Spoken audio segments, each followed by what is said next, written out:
Halo semuanya, kembali kita update terkait dengan kasus Subang. Nah, ini kan sudah akan mengakhiri tahun 2023, kita akan segera masuk ke tahun 2024. Aduh, luar biasa ya perjalanan panjang mulai dari kejadian tanggal 18 Agustus 2021 sampai sekarang. Ini sudah 2 tahun lebih ya, 2 tahun 4 bulan lebih lah kurang lebih itu teman-teman. Tahapannya sekarang sudah luar biasa menurut aku, apresiasi sekali untuk jajaran dari penyidik di Polda Jawa Barat yang sudah berhasil menetapkan 5 tersangka dari kasus ini. Ada Danu, Yosep, Abi, Arigi, dan juga Mimin. Kita akan coba melihat adalah mengenai potensi kemenangan ataupun kekalahan dari kita sebutnya ada 3 kubu ya. Kubu pertama itu adalah Mimin, Yosep, Abi, Arigi. Kubu kedua adalah Danu, dan kubu ketiga adalah jaksa nanti. Karena kan jaksa itu akan mewakili korban dan juga mewakili penyidik atau Polda Jawa Barat. Kita akan coba bahas adalah dari langsung aja untuk Danu. Kalau Danu sih karena dia sudah dalam proses mendapatkan status justice kolaborator, polisi sudah membantu, dan LPSK pun juga sudah mengatakan merekomendasikan lembaga perlindungan saksi dan korban bahwa Danu itu layak menjadi menyandang status JC-nya. Tetapi untuk keputusannya apakah Danu layak atau tidak, nanti adalah hakim yang akan menentukan. Jadi Danu sepertinya sudah on the right track. Dia mengakui dia adalah bagian dari pelaku, tetapi dia juga menyampaikan banyak hal yang membuka kasus ini. Bahkan beberapa teman-teman yang komentar di beberapa video terakhir yang aku buat, baik live ataupun juga di video ini, bilang begini, Anjas mengenai Purnawirawan, sosok polisi senior yang sudah pensiun, yang juga dugaannya mendapatkan ancaman, nggak cuma dari 1 atau 2 orang, tapi juga ada banyak yang mengancam beliau, tapi beliau tetap kekeh, akhirnya memberanikan diri untuk memberikan keterangan saksi nanti yang aku yakin ini akan membantu penyidik sekali, bukan membantu para tersangka. Itu aja diancam, dilakukan intimidasi dan sebagainya, dugaannya ke arah sana. Apa kabar dengan Danu begitu? Yang sosok kita semua sepertinya setuju Danu bukanlah sosok yang powerful, tidak punya uang, tidak berpendidikan, tidak punya pergaulan sosial yang tinggi. Jadi sangat gampang sekali dia untuk ditekan. Jadi Danu sudah on the right track, dan ditambah lagi dengan keterangan saksi-saksi nanti yang akan banyak sebenarnya meringankan Danu. Bagaimana dengan timnya Yosep, Mimin, Abi, dan juga Arigi? Jujur mereka ini kan dikategorikan sama Polda Jawa Barat, penyidik tepatnya. Mereka dikategorikan sebagai tersangka yang tidak kooperatif sampai sekarang. Ini dikatakan baik oleh Kabid Humasnya, Kombes Pol Ibrahim Tompo, dan juga Dirkrimumnya, Kombes Pol Surawan, beberapa kali di media massa bahwa sampai sekarang mereka semua tidak mengakui perbuatannya dan dikategorikan sebagai tindakan yang tidak kooperatif. Dan selalu dikatakan, kami tidak butuh pengakuan tersangka, mau ngaku atau enggak itu enggak masalah. Well, apakah di persidangan nanti mereka akan tetap menyangkal? Dan efeknya apa? Jujur kalau mereka tetap menyangkal, hakim pun juga sama nanti akan melihatnya, wah ini para terdakwa nanti di persidangan, ini tetap ngeyel dan membantah, menyangkal semuanya, justru hukumannya bisa maksimal. Karena untuk pasal 340 yang akan dituliskan oleh surat dakwaan nanti oleh kejaksaan, itu kan hukumannya maksimal adalah hukuman mati, seumur hidup, atau 20 tahun penjara. Kalau mereka terus menyangkal tapi alat bukti merujuk ke mereka, ya bisa mendapatkan adalah seumur hidup sih. Kalau hukuman mati sekarang kayaknya udah nggak ada lagi di Indonesia ya, karena beberapa tahun terakhir aku lihat sudah tidak ada lagi hukuman seperti itu, bukan cuma di Indonesia tapi di negara-negara lain pun, negara-negara maju ya terutama, mereka sudah mulai memikirkan untuk tidak menjadikan hukuman mati itu sebagai pilihan. Ya make sense juga sih, terlepas pro dan kontra, karena kan hukuman di dunia itu bukan sebagai alat, hukum bukanlah sebagai alat untuk balas dendam. Aku setuju sih. Nah ingat ya, dalam dunia hukum kan dibutuhkan 2 alat bukti untuk menentukan satu hal itu fakta di persidangan ya. Karena kita udah nggak ngomongin lagi tahapan penyidikan, pra-peradilan sudah kelar, terus juga penetapan tersangka juga sudah kelar, jadi kita bahasnya adalah yang di persidangan. Nah untuk dalam sidang, satu hal itu dikategorikan bukti kalau ada 2 alat bukti. Alat bukti ada 5, keterangan saksi, keterangan ahli, keterangan terdakwa, petunjuk, dan juga surat. petunjuk adalah gabungan di antara alat bukti lainnya. Misalnya gabungan antara keterangan saksi sama keterangan terdakwa, atau keterangan terdakwa sama keterangan ahli, atau sebaliknya, kurang lebih seperti itu. Nah, dari hal-hal yang kita dapatkan selama ini di pra-peradilan pun dikatakan bahwa putusannya memang sudah on the right track. Polda Jawa Barat menetapkan mereka sebagai tersangka. Terus kapan ditahannya?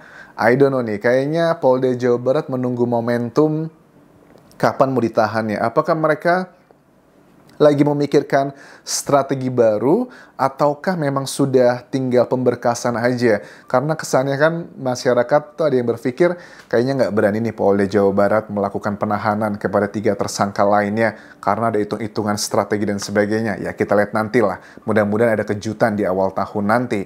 Nah terus juga mengenai hakim nanti bagaimana? Apakah hakim pada saat memutuskan vonis nanti itu juga harus ada 2 alat bukti sama seperti penyidik pada saat menetapkan tersangka harus juga ada 2 alat bukti? Ini bedanya teman-teman, tidak harus seperti itu. Karena hakim itu berbeda dengan penyidik atau kepolisian ya. Kalau polisi harus 2 alat bukti tadi baru bisa menetapkan tersangka. Bahkan kan bisa dilawan tuh sama yang ditetapkan sebagai tersangka dalam sidang pra-peradilan. Kalau nggak ada 2 alat bukti, kok kamu tetapkan sebagai tersangka, saya bisa tuntut kamu loh.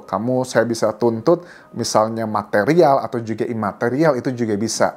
Dan itu sudah dilewati. Kalau hakim bagaimana? Enggak. Hakim itu yang penting cuma ada 1 alat bukti plus dengan keyakinan hakim, itu sudah bisa menjadi landasan memutuskan vonis apa yang akan diterima ke timnya Mimin, Yosep, Abi, dan juga Arigi. Kita hitung-hitungan di atas kertas nih. Kan hukum itu adalah mencocokkan pasal apa dan perbuatannya apa. Itu kan bukan cuma ya, maksudnya hukum itu kan kata-kata, kemudian interpretasi, kemudian perbuatannya apa. Match atau tidak, kalau match ya sudah dia akan kena. Apakah dia kooperatif atau tidak? Kalau kooperatif akan mendapatkan yang minimal di hukuman tersebut, kalau tidak kooperatif akan mendapatkan yang maksimal di pasal tersebut, which is adalah pasal 340. Kita coba lihat dari keterangan terdakwa. Ini kan salah satu dari 5 alat bukti yang ada di hukum kita. Keterangan terdakwa ini sudah ada adalah keterangannya Danu. Danu sudah mengatakan dengan jelas A, B, C, dan D bahwa 95 adegan rekonstruksi di malam pembunuhan tersebut menunjukkan sangat detail bahwa ada Yosep, ada Abi, Arigi, dan juga Mimin yang ada dalam peristiwa tersebut. Bahkan Polda Jawa Barat penyidiknya mengatakan semua yang dikatakan Danu itu hampir semuanya sudah berkesesuaian dengan lain-lainnya, alat bukti lainnya. Misalnya apa? Misalnya mengenai secara simpel satu aja teman-teman ya. Ada keterangan Danu yang mengatakan bahwa Yosep itu membopong Amel lewat pintu depan. Secara logika, wah awalnya kan kita berpikir bahwa kenapa mobil itu dimiringkan serong ke kiri atau ke kanan ya? Karena kan korban itu mau dibawa lewat belakang. Tapi kan ternyata kok Danu bilangnya Yosep membopong dari depan. Terus sebagian netizen yang mendukung timnya Yosep bilang bahwa tuh kan itu aja udah bohong banget. Itu kan kata netizen, kita kan tidak tahu semua datanya. Tapi berbeda dengan keterangan dari alat bukti lainnya, which is adalah keterangan ahli. Ternyata dari keterangan ahli, dokter forensiknya, DNA-nya mengatakan memang hanya DNA miliknya Ibu Tuti yang ditemukan ada tercecer dari pintu dapur belakang menuju ke lokasi tempat mobil Alphard tersebut. Wah, ini justru inilah yang dikategorikan sebagai berkesesuaian. Keterangannya Danu ternyata lewat depan, ternyata keterangan ahli itu adalah memang betul. Tidak ada ceceran DNA-nya Bu Tuti yang di depan, hanya ada Amel yang di depan begitu. Jadi kalian sudah paham maksudnya. Jadi ini sudah match, ini adalah kategorinya petunjuk. Keterangan Danu 1, keterangan ahli 1, jadi 2. Kategorinya adalah fakta. Ya. Terus bagaimana dengan alat bukti untuk nanti divonis hakim? Ya, hakim kan dengan keyakinan tersebut, dengan melihat banyak fakta dan logika, ini akan meyakinkan hakim. Bukan keyakinan aku, kalian, atau polisi bahkan, atau jaksa, nggak bisa. Yang bisa dipakai untuk landasan memutuskan itu adalah keyakinan dari hakim. Keterangan Danu kan sudah kategori keterangan terdakwa ya. itu sudah bisa menjadi satu alat bukti.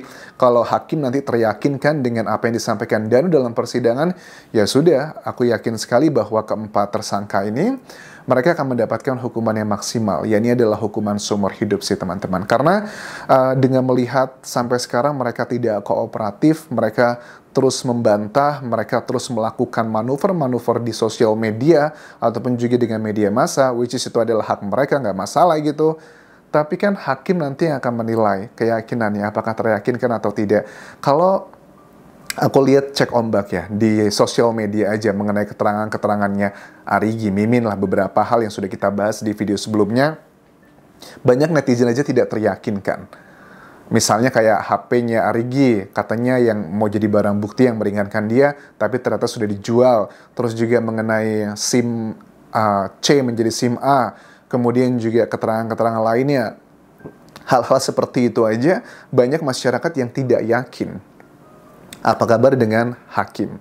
Ya, hakim kan juga manusia teman-teman. Jadi tetap logical thinking itu biasanya adalah pada common sense.